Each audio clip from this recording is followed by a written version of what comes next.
Let us take a closer look in stratified and cluster sampling.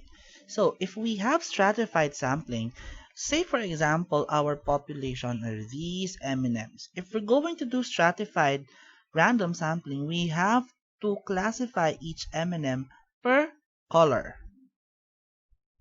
However, in cluster sampling, these M&Ms can be placed in containers and they can be mixed up, not by color, and just we will and then rather we will just take either one or two containers depending on the sample size that we need.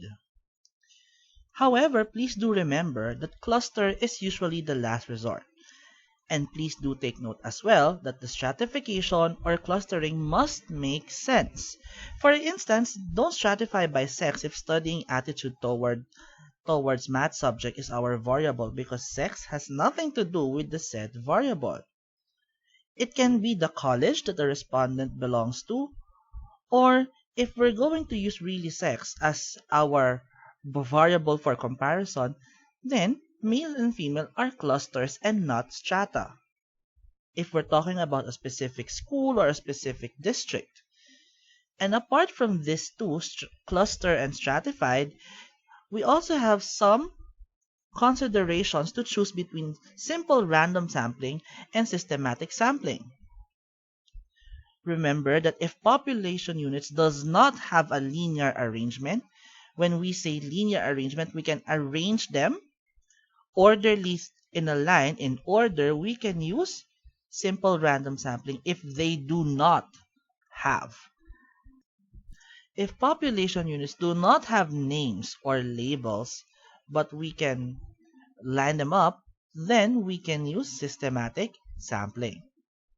Let's have these examples.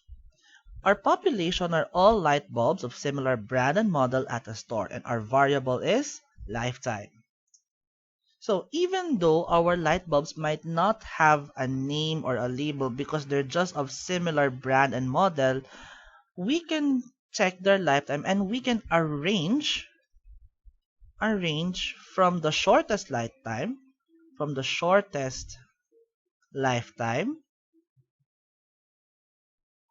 to the longest.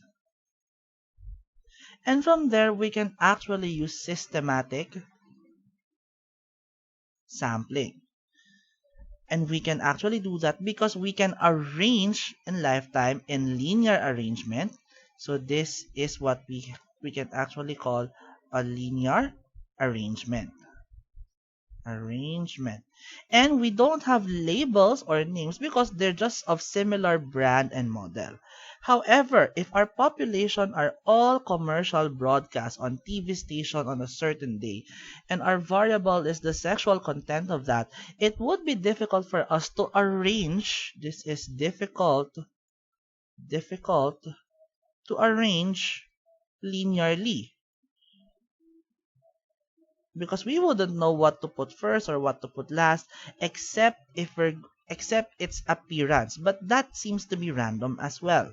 So therefore, since it's difficult to arrange linearly, this is better that if we use simple random sampling. But then again, these that we're sharing is just based on on a generalistic sense. If there are other contexts into play in the study, then we have to consider that as well. And those are some of the guidelines to consider rather in choosing our sampling technique.